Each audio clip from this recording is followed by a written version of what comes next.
তো প্রশ্ন করবেন ইলিয়াস। জি, আপনি প্রশ্ন করুন।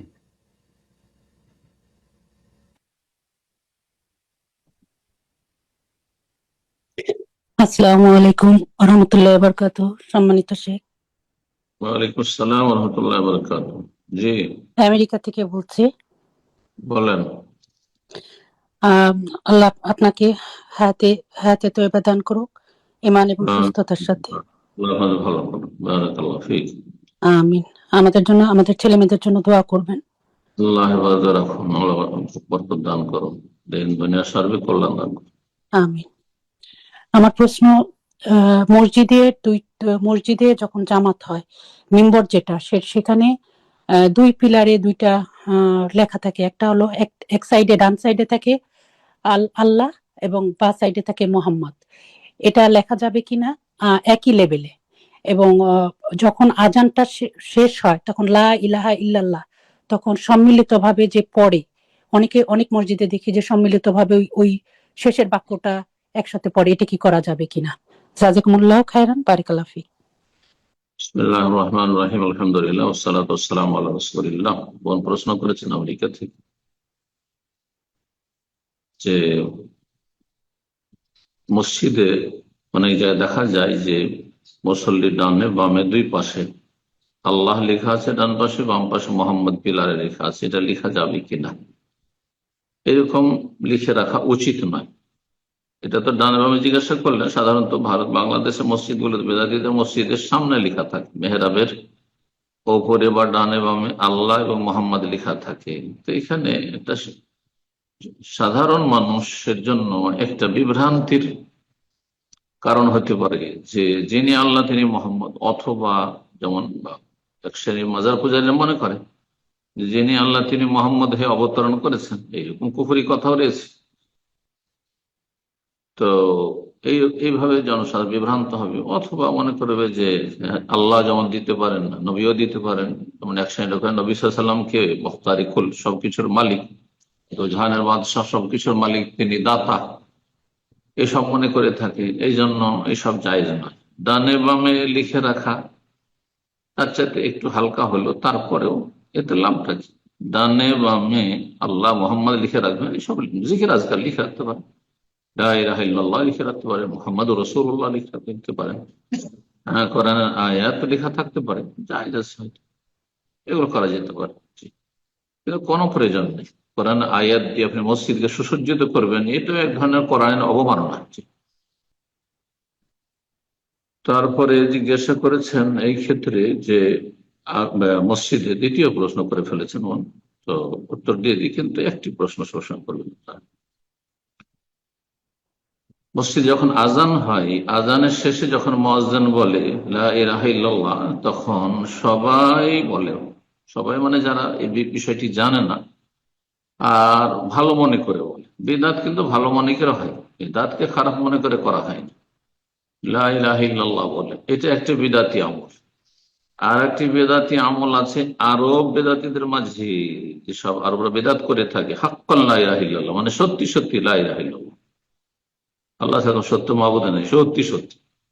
আচ্ছা, আর এক তৃতীয় বেদাত আছে আরব সমাজে, যখন আজান শেষ হয় বা ইকামত শেষ হয়, বলে দায়মান আবাদান লা ইলাহা ইল্লাল্লাহ, মানে সর্বদা, দায়মান আবাদান লা ইলাহা, সর্বদা লা ইলাহা ইল্লাল্লাহ, আল্লাহ ছাড়া কোনো সত্য মাবুদ নেই। এসবগুলি বেদাত। আজানের জবাব দেবেন, আজানের জবাব দেন। আজানের জবাব দিলে প্রত্যেকটা বাক্যের জবাব দেন। এদিকে আল্লাহ আকবর জবাব দিলেন না, হ্যাঁ, তারপরে আসাদু আল্লাহ রসুল্লাহ জবাব দিলেন না, হাইয়া আল্লাহ জবাব, হাইয়া আল ফালাহ জবাব দিলেন না, আসসালাতু খায়রুম মিনান নাওম ফজর তার জবাব দিলেন না, শুধু শেষখানে লা ইলাহা ইল্লাল্লাহ, বিদআত হয়ে যাচ্ছে। তো এইভাবে বিদআতের ছড়াছড়ি রয়েছে, এগুলি বিদআত বলে গণ্য হবে, জায়েজ নয়, গুনার কাজ। বারাকাল্লাহ ফিক। প্রশ্ন করবেন মোহাম্মদ খায়ের। জি, আপনি প্রশ্ন করুন।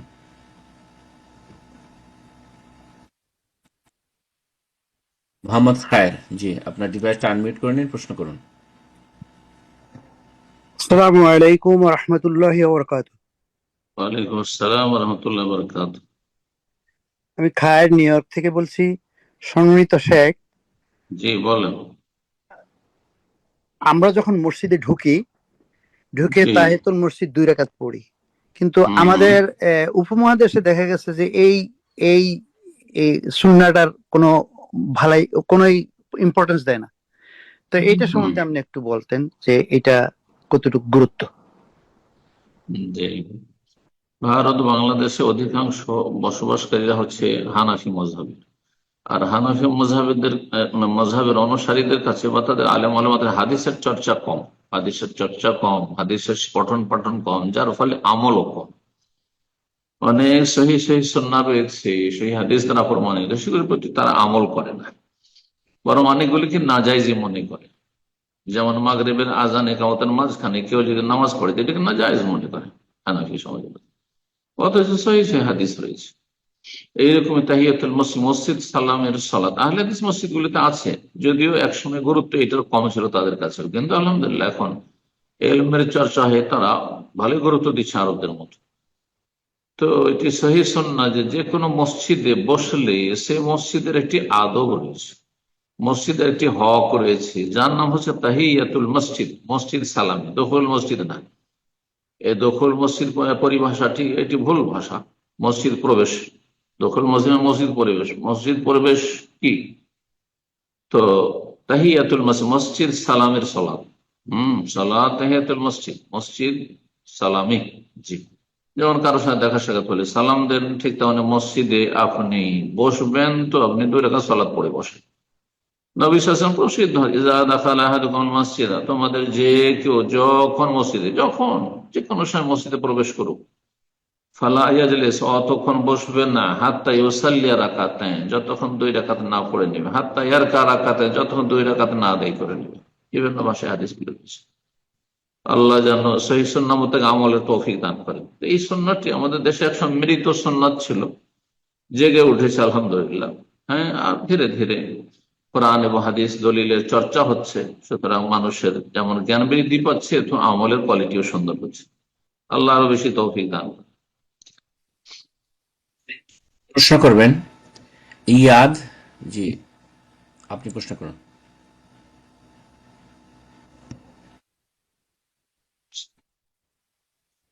জি, আপনার ডিভাইস আনমিউট হয়েছে, প্রশ্ন করুন।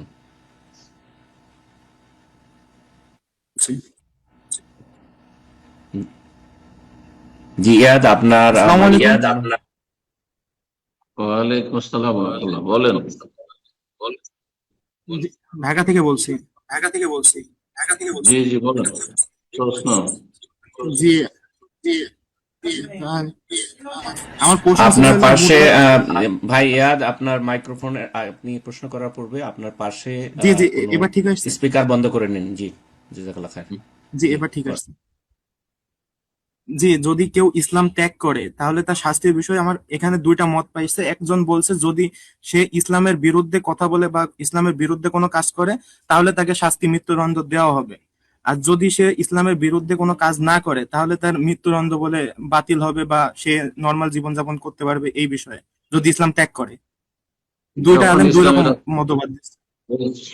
শুনেন না, এই প্রশ্নের উত্তর তখনই নেবেন যখন ইসলামের রাষ্ট্র কায়েম করতে পারবেন। আল্লাহ তৌফিক দান করেন। জি, ফালতু কথা না জিজ্ঞেস করে আপনার যেটা কাজে লাগবে সেটা জিজ্ঞেস করবেন। প্রশ্ন করবেন ফারজানা। জি, আপনি প্রশ্ন করুন। আসসালামু আলাইকুম।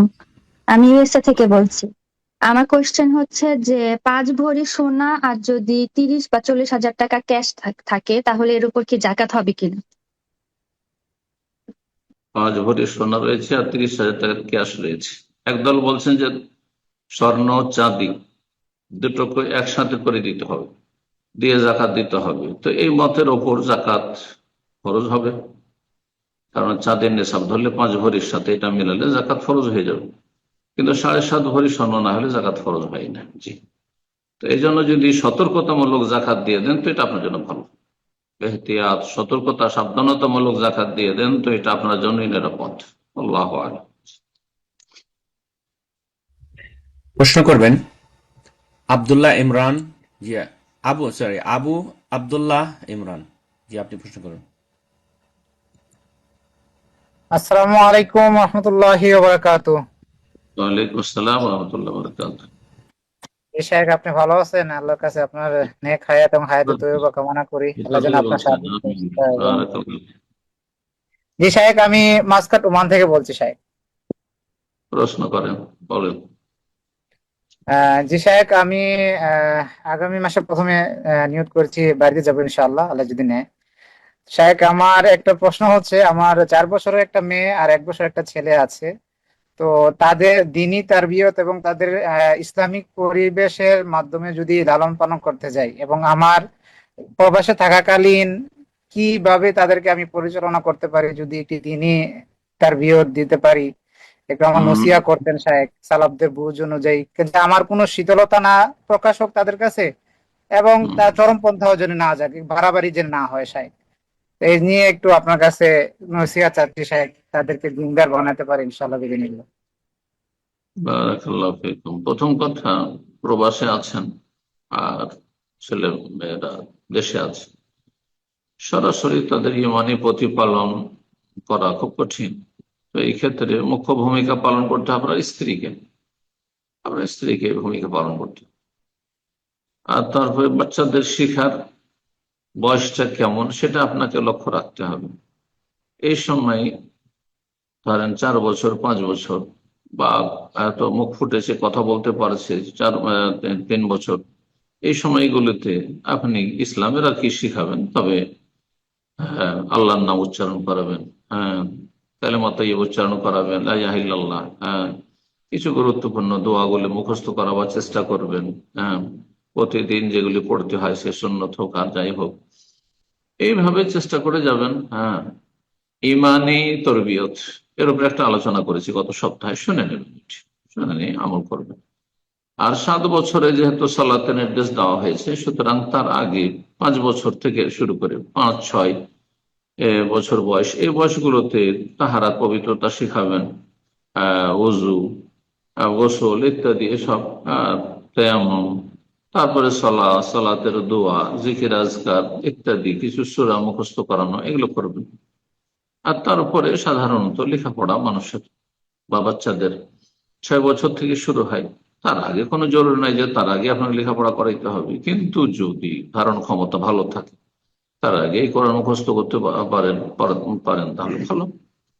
আর না হলে আপনি এই 6 বছর 7 বছর থেকে এগুলো কাজ শুরু করবেন, যাতে করে যে যে আমলগুলি করা ফরজ, সেগুলি সম্পর্কে আগে জ্ঞান অর্জন করে নিতে পারে। এইভাবে আপনি ছেলে মেয়েদের তরবিয়ত করবেন। দূর থেকে কি করবেন? দূর থেকে আপনি উপদেশ দেবেন। দূর থেকে যখনই কথা বলবেন, শুধু দুনিয়ার গল্প আর হাসি রসিকতা, আর বাচ্চাদের নিয়ে হাসাহাসি করা বা বাচ্চাদেরকে নিয়ে আনন্দ ফুর্তি করা, অথবা তাদেরকে দুনিয়ার কথা বলা, এইসব না করে দিনের কথা প্রত্যেক বার কিছু দিনের কথা বলবেন, হ্যাঁ, কিছু দোয়া শুনবেন, কিছু সূরা শুনতে চাইবেন, দিনী বিষয়গুলি নিয়ে আলোচনা করবেন।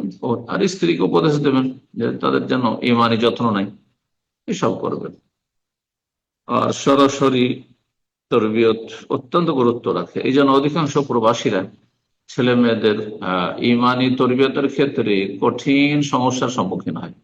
দূরে থাকার কারণে ছেলে মেয়েরা ওইভাবে হয়তো মানুষ হতে পারে না, অনেকের ক্ষেত্রে এটা ঘটে। আল্লাহ রাব্বুল আলামিন যেন সহজ করেন। আর সবচেয়ে বড় কথা, দোয়া দোয়া করবেন, তার সাথে আল্লাহর কাছে দোয়া করবেন।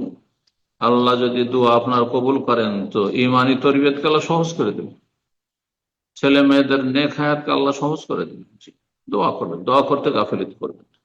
বারাকাল্লাহ ফিক। আমিন। প্রশ্ন করবেন আতিকুর রহমান। জি, আপনি প্রশ্ন করুন। আসসালামু আলাইকুম রহমতুল্লাহ। ওয়ালাইকুম আসসালাম রহমতুল্লাহ বরকাত। জি জি, শেখ, আমি রাজশাহী থেকে বলছি। শেখ, আমি একটা কোথা একটি থেকে? মসজিদে, রাজশাহী থেকে বলছি। আচ্ছা, বলেন। আমি মসজিদে সালাত আদায় করতে গিয়েছিলাম। কোন এক মানে অনেকদিন হয়ে গেছে, আসলে ওয়াক্তটা মনে পড়ছে না, জোহর কি আসর হবে। তো জামাতটা ছুটে যায়। তো পরবর্তীতে কিছু ওখানে অনেকে মিস করে, তো তাদেরকে নিয়ে জামাত করা হয়, কিন্তু তারা ছিল হানাফি এবং তারা জামাত করলো কোনো ইকামত ছাড়াই। তো এটা শেখ হয়েছে কিনা আসলে জামাতটা? কোনো সমস্যা নেই, একামত ছাড়া সালাত হবে, একামত ছাড়া সালাত হবে। যে সালাত শুরু হয় তাকবীরে তাহরিমা থেকে, তার আগে একামত যদি জামাত হয় তাহলে একামতের গুরুত্ব রয়েছে। আর তারপরে যদি কেউ একামত নাও দেয় তো সালাত হয়ে যাবে ইনশাআল্লাহ। বারাকাল্লাহ। প্রশ্ন করবেন ওমর ফারুক। জি, আপনি প্রশ্ন করুন। আসসালামু আলাইকুম। ওয়ালাইকুম আসসালাম ওয়া রাহমাতুল্লাহি ওয়া বারাকাতুহু। জি, ভারত থেকে বলছি। বর্তমানে আমি গ্রাজুয়েশন কমপ্লিট করেছি এবং চাকরির জন্য প্রস্তুতি নিতে চাইছি। কোথা যে থেকে চাকরি, বলছেন? ভারত। হুম, তো প্রশ্ন রেল করুন। রেলওয়ের চাকরির প্রস্তুতি নেওয়ার জন্য আমি পড়াশোনা করছি। তো রেলওয়ে চাকরিটা এরকম যে বিভিন্ন স্টেশন বা ট্রেন, মালগাড়ি এইসবের একটা মানে হিস্টোরি গুলোকে অ্যানালাইজ করে একটা রিপোর্ট তৈরি করা, বা ভবিষ্যতে কোন আমি ধরনের। বুঝতে পারছি না আপনার কথা, একটু ক্লিয়ারও আছে না, আর বিষয়টা বুঝি না। ক্লিয়ার বুঝতে করে পারিনি, বলেন, আপনার সাউন্ড ক্লিয়ার না। হুম। আমার কি প্রশ্নটা চাকরি হচ্ছে করতে চাইছেন, কিসের ট্রেনিং নিচ্ছেন, বুঝিয়ে বলেন। ট্রেনিং বলতে এই চাকরিটার মূল কাজ হচ্ছে যে ট্রেন, মালগাড়ি বা স্টেশনের বিভিন্ন জিনিস যেগুলো রয়েছে গত বছরের বা ভবিষ্যতে কি করতে হবে, এইসব নিয়ে পুরো পুরো একটা রিপোর্ট তৈরি করা এবং সরকারের কাছে পেশ করা, যে নতুন কোনো ট্রেন আয়োজন করা হোক অথবা নতুন কোনো জনসেবামূলক কাজ করা হোক যাতে মানুষের সুবিধা হয়। এখন আমার হুম। প্রশ্নটা হচ্ছে যে এই যে ট্রেন এখানে নারী পুরুষ অবাধ মেলামেশা করে, একসাথে যাতায়াত করে, এই সব কারণের জন্য কি আমার ইনকামটা হারাম হবে? ট্রেন এইটা ট্রেন ট্রেনে নারী পুরুষ একসাথে যাতায়াত করে সেই জন্য? জি উস্তাদ, জি ওইটাই উনি জানতে চাচ্ছেন যে ওনার এই কারণে কি ওনার ইনকামটা ট্রেনে হারাম হবে। নারী পুরুষ যাতায়াত করে, এটাকে অবাধ মেলামেশা বলা যায় না। যদি সেখানে মাহরামের সাথে, সামনে সিটি কেউ মাহরামের সাথে সফর করছে আর মুখোমুখি অন্য আর ফ্যামিলি আছে, এতে কোনো অসুবিধা নেই, জায়েজ রয়েছে। আর কেউ যদি বেপরদা চলাফেরা করে তার জন্য আপনার চাকরিতে অসুবিধা কি? আপনার চাকরির হালাল হারাম নির্ভরশীল আপনার পেশার উপর, আপনার কাজের উপর। আপনার কাজটির ধরন কি? আপনার কাজটি হচ্ছে উপকারী কাজ, হ্যাঁ, সরকারি কাজে, হ্যাঁ, রেলের আসবাবপত্র মাল সামানের সংরক্ষণ অথবা সেগুলির যথা জায়গায় ব্যবহার করার ক্ষেত্রে যাতে ব্যবহার হয়, নষ্ট না হয়ে যায়, ইত্যাদি ইত্যাদি, এসব কাজ। তো আপনার রুজি হালাল, আপনার চাকরি হালাল। এখন ট্রেনে যাত্রী, বাসে যাত্রী, কে যাচ্ছে, কে মাহারাম সহ যাচ্ছে, কে মাহারাম সহ যায় না, কে একা সফর করছে, এই জন্য তো আপনার রুজি হারাম হবে না, তাহলে তো কোনো কাজই জায়েজ হবে না। হ্যাঁ, বাসে অনেক যাত্রী, একাই মহিলা উঠছে, সেই জন্য বাস চালানো বা বাসের মালিকদের রুজি হারাম হয়ে যাবে নাকি? এত বাড়াবাড়ি কেন? দিন বোঝার চেষ্টা করেন, আপনার নিজের কাজটি হালাল হালাল, আপনি সরাসরি কোনো পাপে ইনভলভ না, জড়িত না, ব্যাস এতটাই যথেষ্ট। জি, বারাকাল্লাহ ফিক।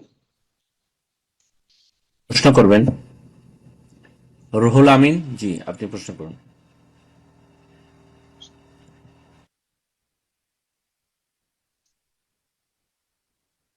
রুহুল আমিন। জি, আসসালামু আলাইকুম।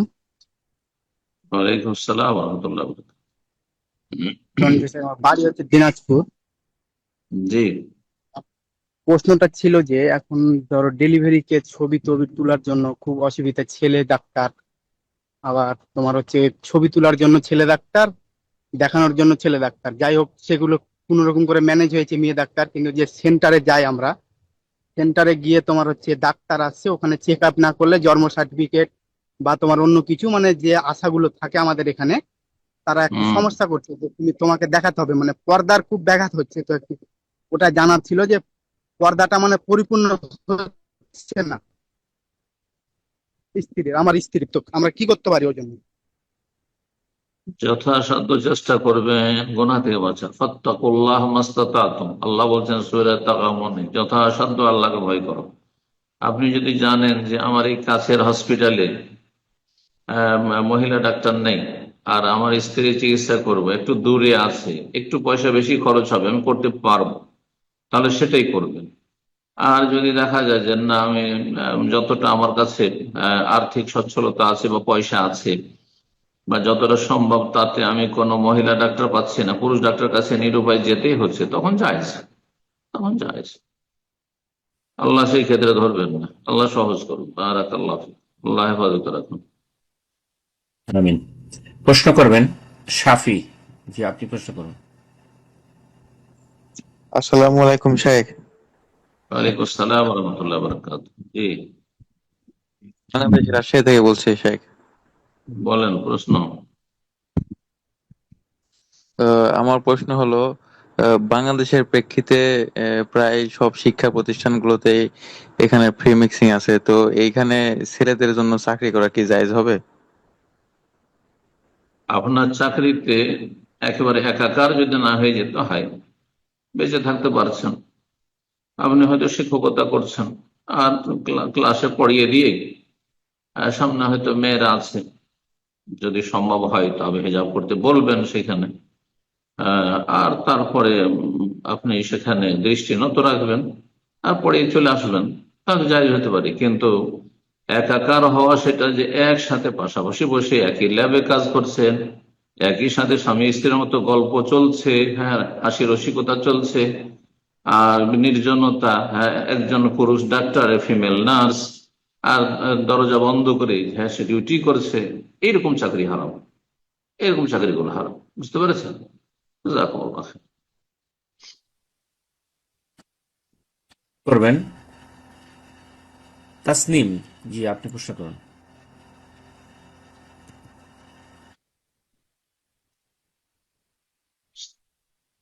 তাসনিম, আপনার ডিভাইসটা আনমিউট করে নিন, প্রশ্ন করুন। জি। সালামু আলাইকুম ওয়া রাহমাতুল্লাহি ওয়া বারাকাতুহু। ওয়ালাইকুম আসসালাম ওয়া রাহমাতুল্লাহি ওয়া বারাকাতুহু। আমার প্রশ্ন ছিল, আর কোথা স্বপ্নে দেখি থেকে দুইটা ছাদ, বলছেন? পাঁচার দূরতে, একটা বড় একটা ছোট, আর দুইটার মধ্যে দুইটা লাউ, মাছ, লাউ গাছের মাছা আছে, মাছা মাঝে লাউ গাছ তোলা, এটা কি দেখলাম। আর একটা প্রশ্ন লেগে, আমার ঘরের মাঝে সবকিছু তিলে হাতা, কোন আপনার তাসনিম, বাথরুমে, একটা সেকেন্ড, ঘরের একটা করে দরজা, প্রশ্ন। জানালা, পর্দা, বাতের মধ্যে, মুখে বাত খেলে বাতের মধ্যে হয়ে যায়, চাউলে চুলে যা আছে সবকিছু তিলে হাতা খায়, আমি এটা কিছু কি? বুঝলাম, আপনি বলে চলে যাচ্ছেন, আমরা কিছু জি তো বুঝি ওস্তাদ, না। জি। কোথা থেকে জি বলছেন বোন, আপনি? ওনাকে আমি আনমিউট করছি। আমি বোন আপনাকে আপনার মনোযোগ আকর্ষণ করছি। প্রশ্ন করার ক্ষেত্রে অবশ্যই খেয়াল করবেন, শেখ আপনাকে প্রশ্ন করছেন, আপনি প্রশ্ন উত্তর দেন এবং ধীরে স্থিরে একটা প্রশ্ন করবেন, একের অধিক প্রশ্ন না, অবশ্যই একটা প্রশ্ন করবেন। জি, আপনি আনমিউট করে নিন, প্রশ্ন করুন। তাসনিম। জি।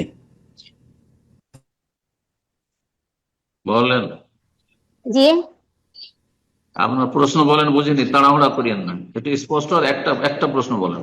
কোথা থেকে বলছেন? আমি আমি বাংলাদেশ থেকে বলছি।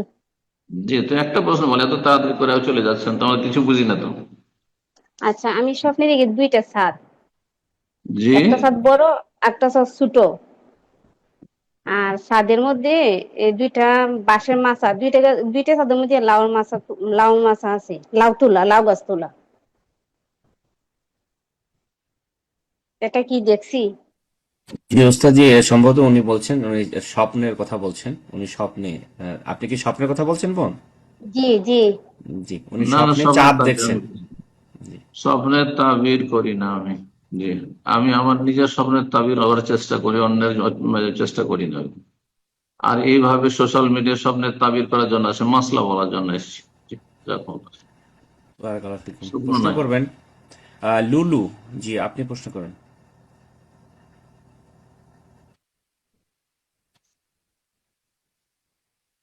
জি লুলু, আপনার ডিভাইসটা আনমিউট করে নিন, মাইক্রোফোনটা আনমিউট করে প্রশ্ন করুন। জি। আসসালামু আলাইকুম। আসসালামু আলাইকুম। ওয়ালাইকুম আসসালাম ওয়া রাহমাতুল্লাহ। আওয়াজ খুব আস্তে আসছে আপনার। আমি সিলেট, বাংলাদেশ থেকে বলছি। বলেন প্রশ্ন। আচ্ছা, আমি অন্য একজনের হয়ে প্রশ্ন করছি। উনি ওনার ঘরে ওনার ছোট বোনের নামের আদ্যাক্ষর দেখেন সবকিছু দিয়ে, এর মানেটা কি? এটা কি কোনো কুফরি না? বুঝলাম না প্রশ্ন বুঝছেন, একরাম ভাই কি বুঝলেন ওনার কথা?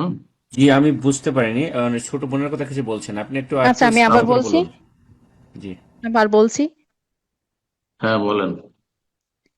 যদি কেউ তার পরিবারের কোনো সদস্যের নামের আদ্যাক্ষর মানে প্রথম অক্ষর সবকিছুতে হুম, দেখেন, খাবার দাবার, জিনিসপত্র সবকিছুতেই, যে জিনিসটা কি আছে ওই জিনিসটার মধ্যেই দেখেন, চালে দেখলে চালের আকৃতিতে, মানে ওই নামের আদ্যাক্ষর প্রথম অক্ষরটা, এর কি মানেটা কি? কর- এটা কি কোনো কুকুরের জন্য? কি করছেন? শুদ্ধ বাংলা বলেন, আপনি হয়তো সিলেটি ভাষা বলছেন যেটা আমরা হয়তো বুঝছি না। জি, আমি উনি শুদ্ধ যেটা বাংলায় বলতে, বলছি। হ্যাঁ, আপনার অধ্যক্ষর বলতে কি, এটা কি স্বপ্নের কথা বলতেছেন আপনি? প্রথম উনি অক্ষর, কখন প্রথম অক্ষর উনি, মানে না নামের বুঝছি, প্রথম উনি অক্ষরটা। উনি এটা কোথায় দেখেন? উনি কি জীবদ্দশায় আমি জাগ্রত হ্যাঁ, অবস্থায় না হ্যাঁ, উনি স্বপ্নে দেখেন? সবকিছুতে দেখেন, সুতা পড়লে ওইটা ওই রকম থাকে, খাবার দেখলে খাবারটা ওই অক্ষরেই থাকে। না, আমার প্রশ্ন হলো, এটা উনি দেখেন, উনি কি বাস্তবে দেখেন না স্বপ্নে দেখেন, কি বলছেন আপনি? বাস্তবে দেখেন সবকিছুতেই। জি উস্তাদ। কি কি যেন বুঝলাম না, বলেন তো। কথা আপনি হচ্ছে বলবেন নামের যে প্রথম অক্ষর, মনে করুন আপনার নাম এম ডি, এই এম অক্ষরটা যদি সবকিছুতে দেখা যায়, সুতা, কাপড়, ভাত, তরকারি সবকিছুতে কোনো না কোনো কিছু পরে এই অক্ষরটা তৈরি হয়ে যায়, তাহলে এটা উনি কেন দেখছেন? কেমন কথা আছে, মানে খাবার খাবার দাবারের সুতা দেখছে নাকি? না, উনি মনে করুন আচ্ছা, একটা সুতা পরে আছে, এটাও ওই আমি একটু অক্ষরেই, এক্সপ্লেন করি। খাবার দাবার পরে আছে সেটাও ওই অক্ষরেই। বুঝতে পারছেন, আপনি বুঝান একরাম ভাই। উনি বলতে চাচ্ছেন যে উনি ওনার যে আহ, নামের প্রথম অক্ষর, হুম, আহ, উনি যখন কোনো কিছু খেতে যান বা পড়তে যান সবকিছুতে প্রত্যেকটা বস্তুতে উনি ওই নামের প্রথম অক্ষরটা দেখেন। এটা কেন দেখেন? ওই নামের মানে কত অক্ষর। অক্ষর? জি। কেমন কথা দেখেন, এটা আবার কেমন কথা হলো, তো অশ্বাসা হইলো। জি উস্তাদ, জি, এটা ওনার পরিবারের কোনো একজন বোনের, ছোট বোনের কথা বলছে, তার বোনের নামের প্রথম অক্ষর বুঝি না, সবকিছুতেই উনি দেখেন, এটি বলছেন আর কি। জি। প্রশ্ন বোধগম্য না, প্রশ্ন না বুঝলে উত্তর নেই। জি, আর কেউ? আপনি সরাসরি কাউকে জিজ্ঞেস করেন, আপনি সিলেটে জাজাকাল্লাহ খায়ের। আছেন, সিলেটে কোনো আলেমকে সরাসরি জিজ্ঞেস করেন, বুঝি। ইনশাআল্লাহ এই পর্যায়ে প্রশ্ন করবেন আব্দুল্লাহ। জি, আপনি প্রশ্ন করুন। আসসালামাইকুম। শেখ, আমি ওয়ালাইকুম বাংলাদেশ আসসালাম। দিনাজপুর থেকে বলছি। শেখ, আমি বলেন। খুব পেরেশানিতে আছি, দয়া করে আমার একটু কথাগুলো শুনে আমাকে পরামর্শ দিবেন। আগেও প্রশ্নটা করেছিলাম কিন্তু কিছু আমি সেখানে বলতে পারিনি। গত 8ই মে আমি একটা মেয়েকে বিয়ে করি। মেয়েটা আমার মামির ভাগ্নি। মামি আমাকে বলেছিল মেয়েটা মাদ্রাসায় পড়ে। পরে জানতে পারি মেয়েটা মাদ্রাসায় পড়ে না। একদিন বিয়ের পরে তাকে আমি জিজ্ঞেস করি কালেমা শাহাদাত পড়তে, সে বলতে পারে না, সে নাকি এটা কখনো পড়েনি। এবং সে কালেমা তৈবা লা ইলাহা ইল্লাল্লাহ মুহাম্মদ রাসূলুল্লাহ বলতে পারে, এবং এটার অর্থ বলে যে আমি সাক্ষ্য দিচ্ছি আল্লাহ ব্যতীত আর কোনো মাবুদ নেই, মুহাম্মদ আল্লাহর রাসূল। তাকে আল্লাহ সম্পর্কে বলতে বললে সে বলে আল্লাহ এক ও অদ্বিতীয়, তার কোনো মাবুদ, তার কোনো শরীক নেই, তার কোনো তুলনা নেই। বিয়ের আগে সে রমজান মাসে, প্রশ্ন বলেন, এখন প্রশ্ন কি আপনার? সে এখন বিয়ের পরে সে এখন নামাজ পড়ে, মাঝে মাঝে কাজা হয়, কাজা আদায় করলে সে, কাজা হলে আমি তাকে কাজা আদায় করতে বলি। এবং প্রশ্ন হচ্ছে, সে যে কালেমা শাহাদত বলতে পারে না, সে কি মুসলিম ছিল? আমাকে কি আবার তাকে কালেমা শাহাদত পড়িয়ে বিয়ে করতে হবে? আমাদের আসলে করণীয় কি? কালেমা শাহাদাত কেউ যদি পড়তে না পারে আর বিশ্বাস করে, তাতেই সে মুসলিম হয়ে যাবে। ও বোবা মুসলিম থাকেন না, কেউ যদি উচ্চারণ শুদ্ধ না করতে পারে কিন্তু তার অর্থ বুঝে বিশ্বাস করে আল্লাহ ছাড়া কোনো সত্য মাবুদ নেই, নিজের ভাষায় আরবিতে যদি না বলে, বলে আল্লাহ ছাড়া কোনো সত্য মাবুদ নেই, মোহাম্মদ সাল্লাল্লাহু আল্লাহ রসুল, এটা বিশ্বাস করে এবং এটা বুঝে, তাহলে সে মুসলিম। বোঝা গেছে? আপনার বিয়ের নবায়ন করতে হবে না, সে মুসলিমের ঘরের সন্তান। বলেছি তো, মুসলিমের ঘরের সন্তান আসল হচ্ছে সে মুসলিম, প্রাকৃতিক ভাবে সে মুসলিম, আল ফিতরা। বারাকাল্লাহ ফিক। কোনো অসুবিধা যাবেন না, আপনার বিয়ে শুদ্ধ আছে, সংসার করেন, শিখান তাকে। জাজাকাল্লাহ খায়ের। এ পর্যায়ে প্রশ্ন করবেন সোহেল রানা। জি, সরি, সোহেল রানা। জি, আপনি প্রশ্ন করেন।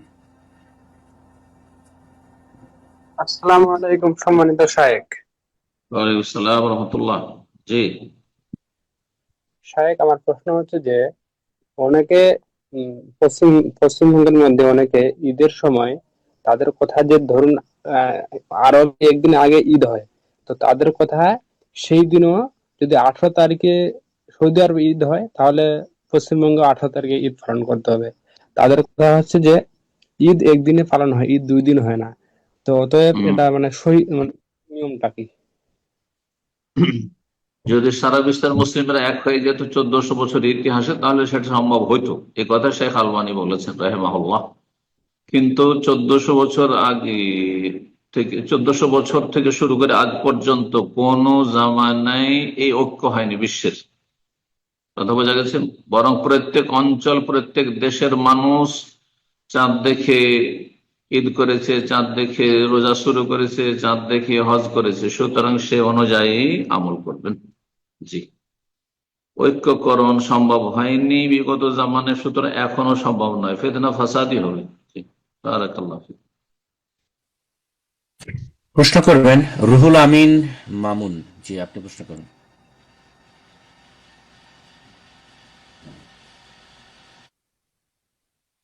জি, রুহুল আমিন মামুন, আপনার মাইক্রোফোনটা আনমিউট করে প্রশ্ন করুন।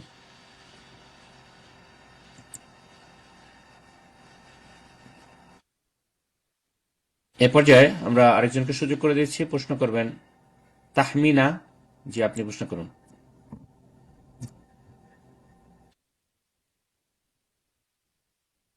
তাহমিনা, জি, আপনি প্রশ্ন করুন। আসসালামু আলাইকুম রহমতুল্লাহ। ওয়ালাইকুম আসসালাম রহমতুল্লাহ বারাকাতুহু। জি বলেন, কোথা থেকে? শেখ, আমি বাংলাদেশ থেকে বলছি। জি বলেন, প্রশ্ন। শেখ, আমি যদি কারো নামে গীবত করি, এটা তো কবিরা গুনাহ। এখন কথা হচ্ছে যে আমি এখন তার কাছে ক্ষমা চাইবো কিভাবে, আর যদি সে ক্ষমা না করে তাহলে আমার করণীয় কি? গীবতের ক্ষেত্রে ওলামারা বলেছেন যে সরাসরি ক্ষমা চাইলে অনেক সময় বেশি কষ্ট পাবে। আর আজকালকার মানুষ সালাফে সালেহিন, সাহাবা ইকরাম, তাবেইন, তাবা তাবের মতো না, ওইরকম ইমান না। তো না বলাটাই ভালো ছিল। বলে দিয়ে তার মনে আরো হয়তো শত্রুতা বিদ্বেষী, যে তুমি আমার বদনাম করেছো, হ্যাঁ আমাকে ছোট করেছো ইত্যাদি, আরো খারাপ সম্পর্ক হয়ে যেতে পারে। এই জন্য ওলামারা বলছেন বলতে হবে না। কারো গীবত করলে যদিও বান্দার হক, তাকে বলতে হবে না যে আপনার গীবত করেছি, বরং তার জন্য দোয়া করবেন, তার জন্য দোয়া করবেন যে আল্লাহ তার ভালো করুন। এক। 2 নম্বর যেটা করবেন, যে যেই মহলগুলিতে, যেই আপনার বান্ধবীদের মাঝে, যেই ফ্যামিলিতে গিয়ে বদনাম করেছেন, তাদের গীবত করেছেন, দোষ চর্চা করেছেন, সেখানে সুনাম করবেন। সুনাম করবেন। কিছুদিন আগে দুর্নাম করেছেন, এখন সুনাম যখন করবেন, মানুষরা বুঝে যাবে যে না, ও ভুল বুঝেছিল আসলে ওর সম্পর্কে, বা আগের বুঝটি ভুল ছিল, এখন সঠিকটা বলেছে। এভাবে আপনি গোনা থেকে ইনশাআল্লাহ আল্লাহর কাছে ক্ষমা পেয়ে যাবেন। বারাকাল্লাহ। প্রশ্ন করবেন সুবর্ণ। তার পূর্বে বলবো, কোনো এক ভাই অথবা বোন হ্যান্ড রেজ করেছেন, আপনি পার্টিসিপেন্ট লিস্টে আপনার নাম এন্টার করেননি। তো প্রশ্ন করার জন্য অবশ্যই আপনার একটা নাম এন্টার করতে হবে। আপনি অপশন ফলো করে রিনেম করে আপনার নাম এন্টার করুন, ইনশাআল্লাহ সুযোগ করে দেব। তো প্রশ্ন করবেন সুবর্ণ, যে আপনি ওকে। তার পূর্বে রুহুল আমিন মামুন, জি আপনি ডিভাইস আনমিউট করেছেন, তো আপনি প্রশ্ন করুন আগে, তারপরে ইনশাআল্লাহ সুবর্ণ প্রশ্ন করবেন। জি, আপনি প্রশ্ন করুন। ওয়ালাইকুম আসসালাম রহমতুল্লাহ বারাকাতুহু। আমি পশ্চিমবঙ্গে বলছি। কোথায়, কোন ডিস্ট্রিক্ট? কোচবিহার ডিস্ট্রিক্ট, পশ্চিমবঙ্গের।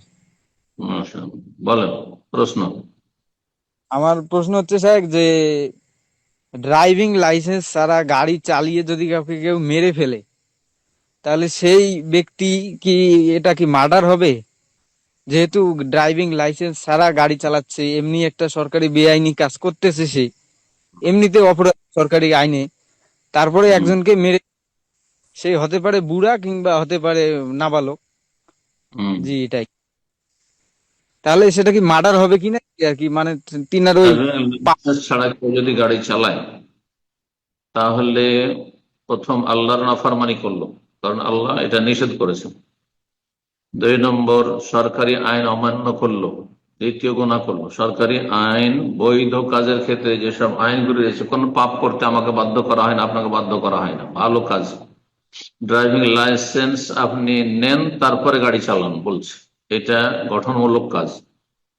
এতে মানুষের জীবনের নিরাপত্তা, আপনারও নিরাপত্তা রয়েছে, আর আপনি রাস্তাঘাটে যে গাড়ি চালাবেন সেখানেও অন্যদেরও নিরাপত্তার বিষয় রয়েছে, গুরুত্বপূর্ণ বিষয়। নিজেকে ক্ষয়ক্ষতি থেকে বাঁচান, অন্যকেও ক্ষয়ক্ষতি থেকে বাঁচাবেন। সুতরাং আরেকটি গুনাহ করল, আর তারপরে যদি বিনা লাইসেন্সে গাড়ি চালাতে কাউকে মেরে দেয় তাহলে সে কাবিরা গুনাহ করল, সেটা আরেকটি কাবিরা গুনাহ। তো বহু গুনাহ করল, বিভিন্ন দিক থেকে সে কাবিরা গুনাহে লিপ্ত হবে। কথা বুঝতে পেরেছেন? অন্যায় কাজ, হারাম কাজ কখনো করবেন না। মুসলিম দেশে থাকেন, অমুসলিম দেশে থাকেন, সেকুলার দেশে থাকেন, যেখানেই থাকেন না কেন আপনি, কেউ আপনার জুলুম অত্যাচার করলো আপনার জন্য হারাম কাজ করা বৈধ হয় না, কখন না। কেউ ঘুষ নিচ্ছে, ঘুষ না দিলে ধরেন লাইসেন্স হবে না, তারপরেও আপনি সেখানে আপনি হারাম কাজ করতে পারেন না। আপনি হারাম কাজে জড়াবেন না, অন্যদের হারামের জন্য আপনি হারামে জড়াবেন। সুতরাং কেউ যদি এভাবে বিনা লাইসেন্সে গাড়ি চালায়, আর সে গাড়ি চালায় পারদর্শীও ছিল না, আর কোন একজন কে অ্যাক্সিডেন্ট করলো, আর সেই অ্যাক্সিডেন্টে সে পথচারীর ভুল না, এই লোকের ভুল আছে, তাহলে সে খুনি, সে মার্ডার করে। কিন্তু পথচারী অনেক সময় ভুল করে, হর্ন দেওয়া হয়েছে তারপরে শুনছে না, অথবা সেই সময় এভাবে চলতে হয় না, হাইওয়ে দিয়ে এভাবে রাস্তা পারাপার করতে হয় না, পারাপার করছে, তাহলে তারও ভুল আছে, ইত্যাদি। এইসবগুলিও খেয়াল রাখতে হবে। আল্লাহ বুঝা তৌফিক দান কর, হারাম নাজাইজ থেকে বেঁচে থাকার তৌফিক দান করুন সার্বিক জীবনে। ইসলাম শুধু 2-4টি ধর্মকর্মের নাম নাই, এই সব মসজিদের সাথে সীমিত নয়, সার্বিক জীবনে ইসলাম পালন করতে হবে। বোঝা গেছে? উদখুলু ফিস সিলমি কাফা, পূর্ণরূপে ইসলামে প্রবেশ করো। আল্লাহ তৌফিক দান করেন। আমিন। প্রশ্ন করবেন সুবর্ণ জি, আপনি প্রশ্ন করুন। জি, আসসালামু আলাইকুম ওয়া রাহমাতুল্লাহি ওয়া বারাকাতুহু। ওয়ালাইকুম আসসালাম ওয়া রাহমাতুল্লাহি ওয়া বারাকাতুহু। জি, জি, সম্মানিত শেখ, আমি বাংলাদেশ থেকে বলতেছি, খুলনা থেকে। বলেন প্রশ্ন। জি, সম্মানিত শেখ, আমি আসলে 2 বছর 2.5 বছর মতন খুবই পেরেশানির মধ্যে আছি। আসলে আমার একটা বিষয় খুবই জানার ছিল। আমি আপনার দার্স গুলো শুনছি আলহামদুলিল্লাহ। তো তারপর থেকে আমি জিনিসটা বুঝতে পারছি আসলে। আসলে আমার বিয়ে হয়েছে 15 বছর হচ্ছে। তো এক্ষেত্রে আমার স্বামী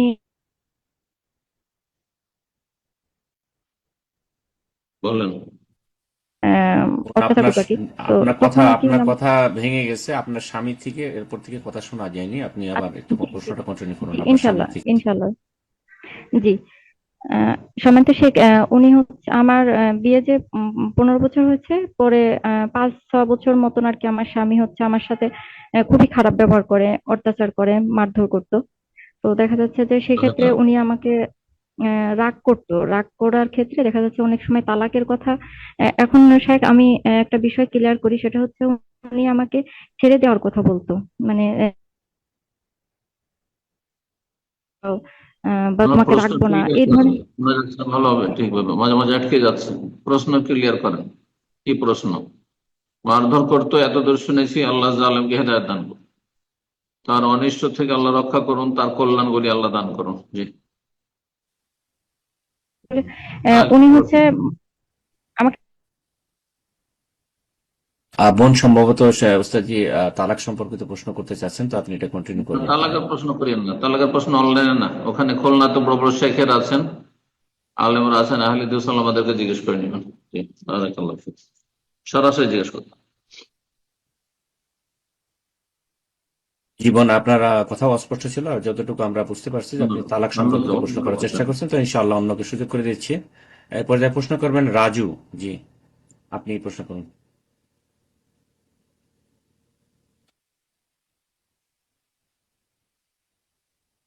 রাজু, আপনার ডিভাইস আনমিউট করে নিন, প্রশ্ন করুন।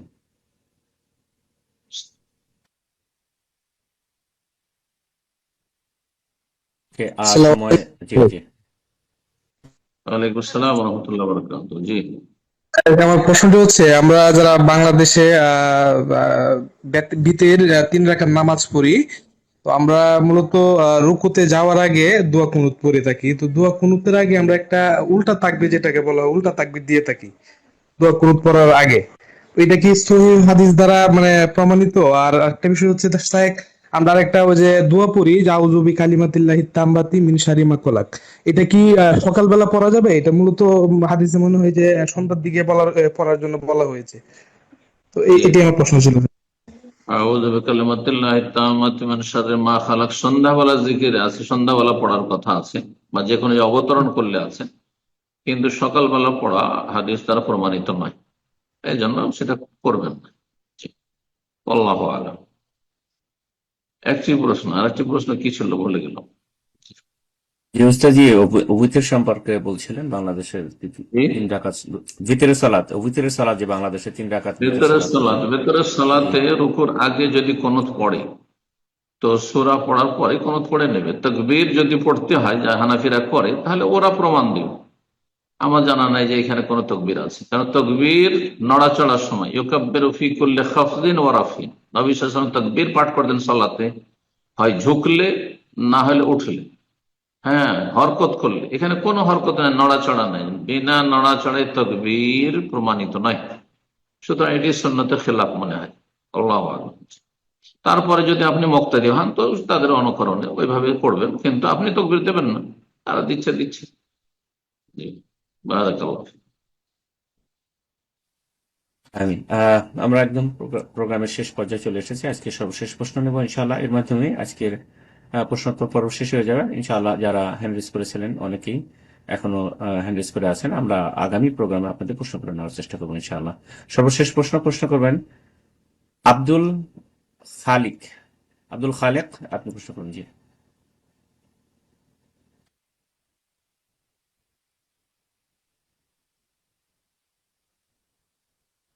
জি আব্দুল খালেক, ডিভাইসটা আনমিউট করে নিন, প্রশ্ন করুন।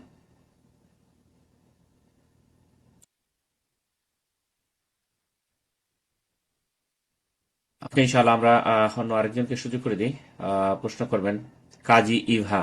জি আচ্ছা, আব্দুল খালেক আনমিউট করেছেন, আপনি প্রশ্ন করুন। জি আমি পশ্চিমবঙ্গের মুর্শিদাবাদ থেকে বলছি। জি প্রশ্ন বলেন। কেমন আছেন স্যার? আলহামদুলিল্লাহ, প্রশ্ন করেন। আমার প্রশ্ন হলো কি, এই যে অসুস্থ ব্যক্তি যখন মসজিদে জামাতের সাথে নামাজ পড়বে, সে তো যদি বসে পড়ে, তাহলে কি সে কাতারের ডান দিকে বা বাম দিকে লাস্টে বসবে? এটা কি হাদিস আছে? এটা সেটা আমি জানতে চাইছি। সে চেয়ারে বসুক আর যাতেই বসুক আর কি, যদি চেয়ারে বসে, হ্যাঁ বসে পড়তে হচ্ছে, হ্যাঁ মানে চেয়ারে বসলে কাতার সোজা হয় কারণে না। বলছি আপনার প্রশ্ন, চেয়ারে বসলে কাতার সোজা হয় না। আজকাল বসা মানে চেয়ারে বসা ধরে নিয়েছেন কেন? এটা তো ওলামারা জায়েজ করেছেন, কথা বোঝা গেছে। কিন্তু চেয়ারে বসলে হয় কাতার সোজা হবে না, আপনি কাতারের চেয়ারের পায়ের সাথে পা মেলাবেন অন্য পাশের লোকের, না আপনার পায়ের সাথে? আপনার পায়ের সাথে পা মেলাইতে হবে। আপনার পায়ের পা সাথে মিলালে চেয়ারকে পেছনে রাখতে হবে, পেছনে রাখে তার আপনার পেছনে যদি কাতার লাগে তাদের ডিস্টার্ব করলেন আপনি। চেয়ারে নামাজ পড়ার বিষয়টি অগতির গতি, কেউ যদি পা মুড়িয়ে ভাঁজ করে বসে না পড়তে পারে, সেই ক্ষেত্রে বলা যেতে পারে বসে পড়া মানে এমনি বসে পড়া, যেমন আমাদের বাপ দাদা 14 গোষ্ঠী সব পড়ে এসছে আগের জামানার লোকেরা। আমরাই দেখেছি আমাদের মুরব্বীদেরকে যে তারা বসে পড়েছেন, মানে এমনি বসে জমিনে বসে পড়েছেন, কেন চেয়ারে পড়তে যাবে? কথা বোঝা গেছে। একটু কিছু হলো চেয়ারে বসে গেল, আর এদের কাতার ঠিক হচ্ছে না। আমি চেয়ারে বসে সালাত পড়াটা অগতির গতি মনে করি, যদি কেউ পা ভাঁজ করে বসতে না পারে সেই ক্ষেত্রে। আল্লাহু আলাম। তো আজকে এখানে শেষ করা যায়। আরেকজন মনে হয় কথা বলে ফেলেছিল, সুতরাং ওনাকে দিয়ে দেন। জি ওকে ইনশাআল্লাহ। তো ওনার নাম মেনশন করেছিলাম যে কাজী ইব্রাহিম। তো আপনি ডিভাইসটা আনমিউট করে নিন, প্রশ্ন করুন ইনশাআল্লাহ। কাজী ইভা, সরি। আসসালামু আলাইকুম ওয়া রাহমাতুল্লাহি ওয়া বারাকাতুহু। সম্মানিত শাইখ, ওয়ালাইকুম আসসালাম ওয়া রাহমাতুল্লাহি ওয়া বারাকাতুহু। জি সম্মানিত শাইখ, আমি স্কটল্যান্ড ডান্ডি থেকে বলছিলাম। সম্মানিত শাইখ, গ্রামে অনেক সময় দেখা যায় যে বাতাসে অন্যদের গাছের পাতা অন্যদের জায়গায় আসে, তখন দেখা যায় যে অনেকে সেটা কুড়িয়ে নেয়। তো এটা কি হিসাব দিতে হবে না? যখন গাছের পাতাগুলো ঝরে পড়ে, আমাদের দেশে আম বাগানে আমের পাতা ঝরে পড়ে, তখন অন্যরা কুড়িয়ে নেয়। যদি বাগান মালিকের কোনো আপত্তি না থাকে তো জায়েজ আছে, সেটা বুঝে নিতে হবে। যারা পাতাগুলি কুড়াচ্ছে তাদেরকে বুঝে নিতে হবে, হয় সরাসরি জিজ্ঞাসার মাধ্যমে অথবা এমনি সাধারণভাবে সবাই কুড়াচ্ছে, কিছু বলছে না, মালিকেরা দেখছে, এটাই অনুমতি, এটাই অনুমতি। আর যদি আপত্তি থাকে যে না আমাদের এগুলো প্রয়োজন রয়েছে, আমরা কুড়াবো, তাহলে তখন জায়েজ নয় শুধু। আর এমনি সাধারণ অবস্থাতে আসল হচ্ছে যে এই পাতাগুলি বাগান মালিকের প্রয়োজন নেই, সুতরাং সেটা যদি কেউ কাজে লাগাতে পারে, গরিব মানুষরা জ্বালানির কাজে লাগাইতে পারে, তো সেটা কুড়ানো জায়েজ। আল্লাহ তাআলা আ'লাম। জি,